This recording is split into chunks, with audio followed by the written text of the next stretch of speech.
Olá, alunos do primeiro ano, vamos a mais uma aula de arte. Bem, nós vamos ver hoje as unidades 3 e 4. A unidade 3 fala dos cânones clássicos e sua desconstrução.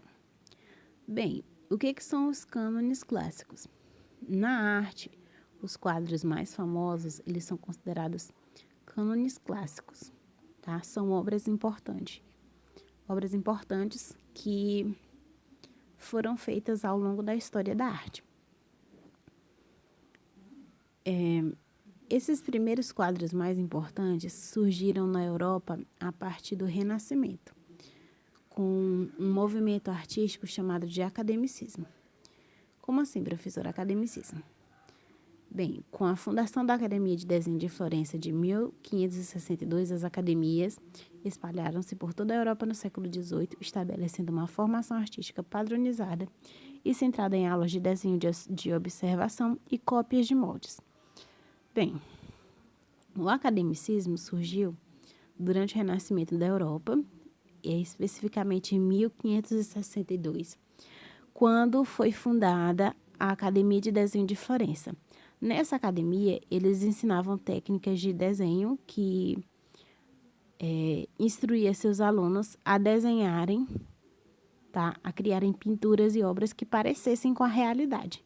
Então, eles ensinavam técnicas de desenho para que eles conseguissem construir obras de artes que se aproximassem da realidade. É por isso que as pinturas mais antigas de arte, elas tentam imitar o que hoje para nós é uma fotografia, tá?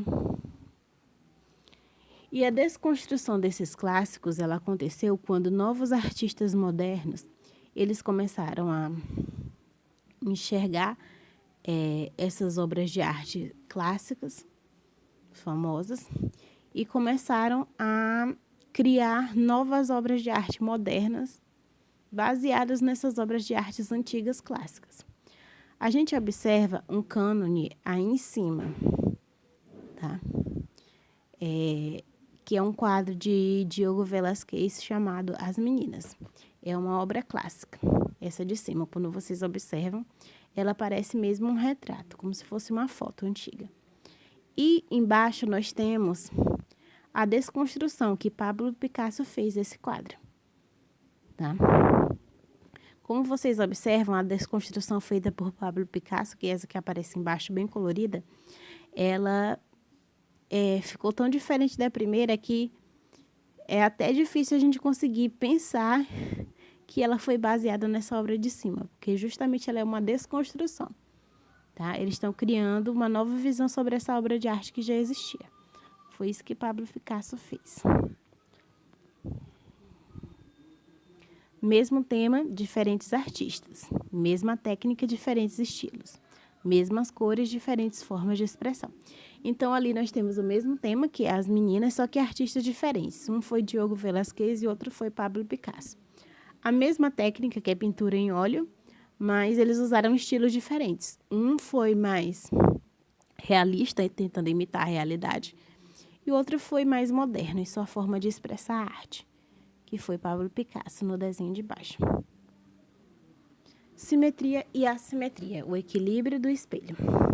Bem, na arte, nós chamamos de simetria quando um desenho apresenta lados iguais. Mas, se os lados de um desenho são diferentes, a gente chama isso de assimetria, certo? Nos tipos de simetria, que é nos desenhos que têm lados iguais, nós podemos ter alguns tipos, tá? Além da simetria bilateral ou axial, o eixo formado por uma reta, existe uma simetria radial ou central, na qual o eixo passa a ser um ponto. Eu vou explicar melhor agora. Observem. Essa mosca dividida ao meio, ela tem os dois lados iguais, então é a simetria bilateral, porque os dois lados são iguais. Tá? Vem de bi, que significa dois. A simetria radial, ela acontece quando o desenho pode ser dividido em 5 ou mais partes, que é o caso dessa flor aí, tá? E por último, nós temos a simetria esférica ou a simetria circular, que é quando eu divido o desenho em várias partes, tá? Que formam vários pedaços, como se fossem vários triângulos, como as fatias de uma pizza, por exemplo, tá?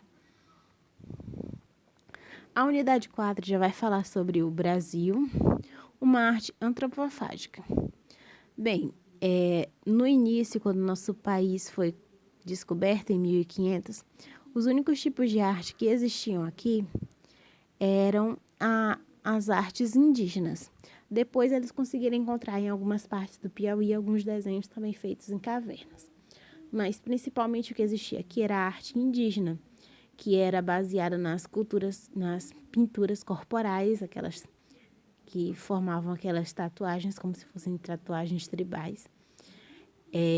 As roupas, os utensílios, aquela plumagem que eles usavam, tudo isso é uma espécie de expressão artística. E na época só existia aqui no Brasil a indígena, tá? Depois, houve o início da colonização. Os portugueses começaram a colonizar o Brasil e implantaram sua cultura aqui, tá? Trouxeram a cultura deles e colocaram no nosso país. A partir do século XVIII, começou no Brasil a produção em estilo barroco. A arte colonial não é propriamente brasileira, uma vez que foi desenvolvida por artistas estrangeiros. Então, no século XVIII, os portugueses trouxeram, com a influência que os portugueses trouxeram para cá, nós tivemos o barroco brasileiro, tá? Que não é propriamente dito um estilo artístico totalmente brasileiro, que ele foi inspirado nos europeus, nos estrangeiros.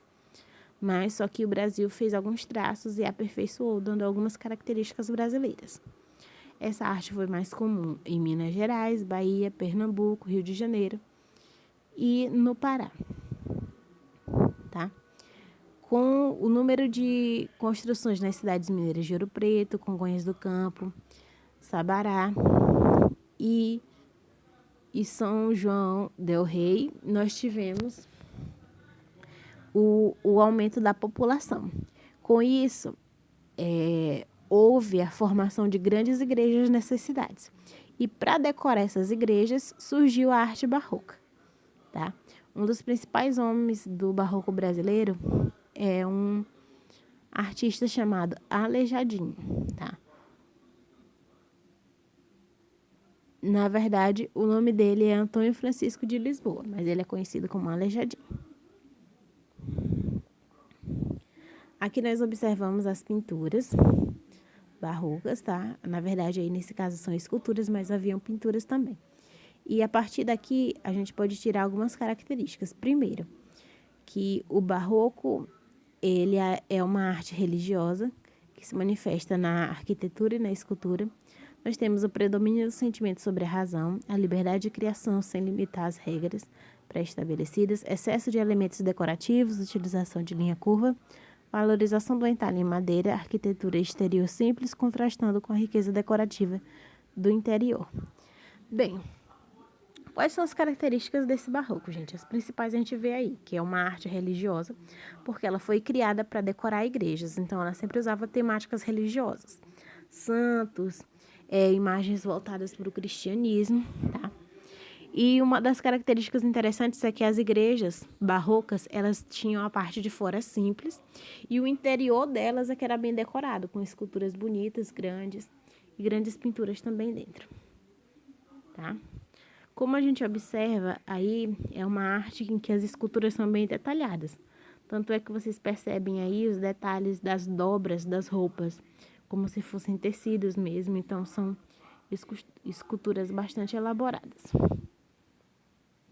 Aqui nós temos a Semana da Arte Moderna.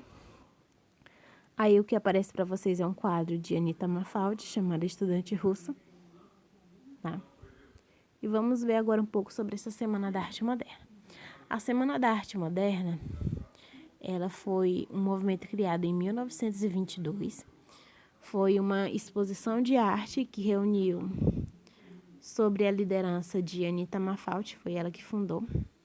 Tá? Reuniu alguns artistas brasileiros na intenção de incentivar a arte brasileira, porque o que existia de arte na época no país era uma arte que ela imitava tudo que existia no exterior. Então, eles queriam fazer um tipo de arte própria do Brasil. Nessa Semana da Arte Moderna apareceram todos esses artistas que está aí listado, tá? De Cavalcante, Zita Ayata, Vicente do Rego Monteiro, Anita Mafaldi, ok? São uma lista grande de nomes que apareceram nessa época. Aí está o cartaz, que anunciou a Semana da Arte Moderna, como vocês observam, é um desenho completamente moderno. Ele não imita a realidade, não parece com as obras estrangeiras também, tá? Bem criativo. Aí nós temos aí alguns quadros que foram expostos nessa Semana da Arte Moderna. O quadro de cima se chama Nascimento da Vênus Brasileira, que foi feito por Di Cavalcante. O de baixo é Pietà, mas é o Pietà feito por Vicente do Rego Monteiro, que demonstra aí Jesus nos braços de Maria. Né? Só que nem parece aí a figura de Jesus, porque é uma forma moderna de expressar a figura de Jesus. E por último nós temos o Abapuru, que foi um quadro famoso feito por Tarsila do Amaral, que é esse homem de pés gigantes e corpo desproporcional. Esse movimento foi denominado antropofágico pelos participantes. Em vez de comer carne humana, eles deglutiam a cultura do outro povo para compor a própria estética. Bem, a Semana da Arte Moderna, ela fundou um movimento de arte no Brasil que ficou conhecido como antropofágico. Esse nome antropofágico vem de antropofagismo, que é canibalismo. Por quê? No canibalismo, nós sabemos que é quando o ser humano come a carne de outro ser humano, né? E nesse caso aí, eles colocaram esse nome antropofagismo porque os artistas brasileiros iam construir a sua cultura mastigando obras estrangeiras, tá? É como se eles fossem criar obras brasileiras, desconstruindo obras estrangeiras, tá? Por isso que ficou conhecido com esse nome. Essa foi a nossa aula. Obrigada pela atenção de vocês. Tchau.